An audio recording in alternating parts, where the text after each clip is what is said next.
Dito na kami sa docking station ng aming bangka. Alas 4:07 ang oras. Yan na si Guwapo. Bababa na namin yung bangka. See you sa Fish Coral site. A few moments later. Morning again guys. Nandito na kami sa Fish Coral site.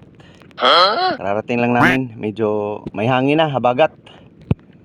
Gawa nung bagyo kasi may bagyo kasi sa Luzon area. Dito kami sa may Pibor sa red corner. Kadak. Pero unahin namin yung doon. Kasi ano yon, low tide going to high tide na yung dagat. Kaya tawid mo. Andyan yung bangkaw. Tawid doon sa tulay ni Gulayat na lubid ang hawakan. Ito yung sitwasyon paghabagat. Maraming mga dahon ng kahoy siyempre.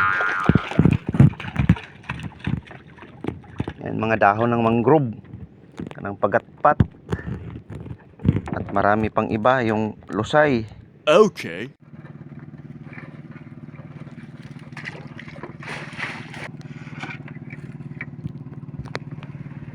May alimango na naman guys. Woo! The problem is may anak. Pabalik-balik yung alimango na to. Akala niya pakawalan ko siya, pero pakawalan ko pa rin.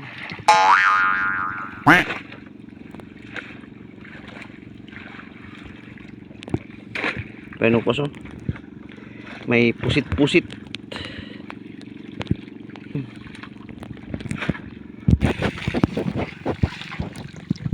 Yan na guys, oh, may danggit pa. Pa isa-isa na lang. Hindi na padala-dalawa.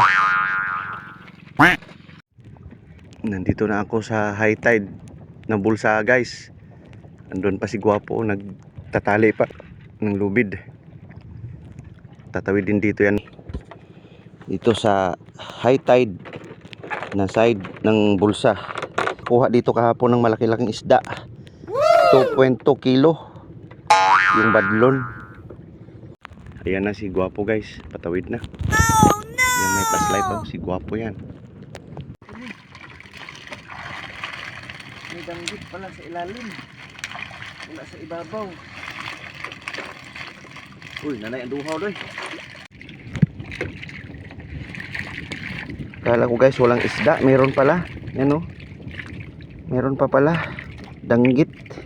May malaking banami oh.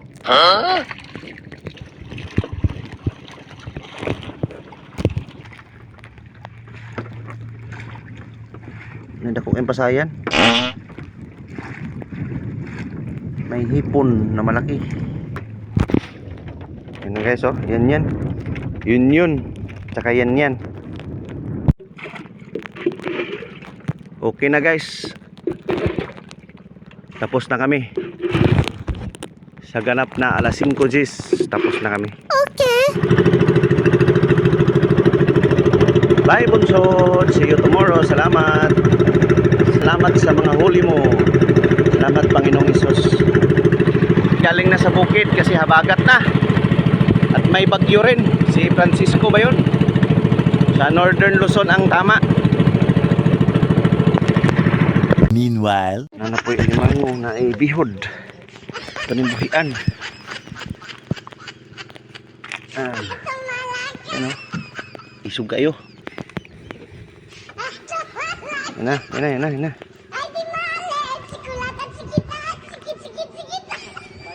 Sibat na boy. Yan.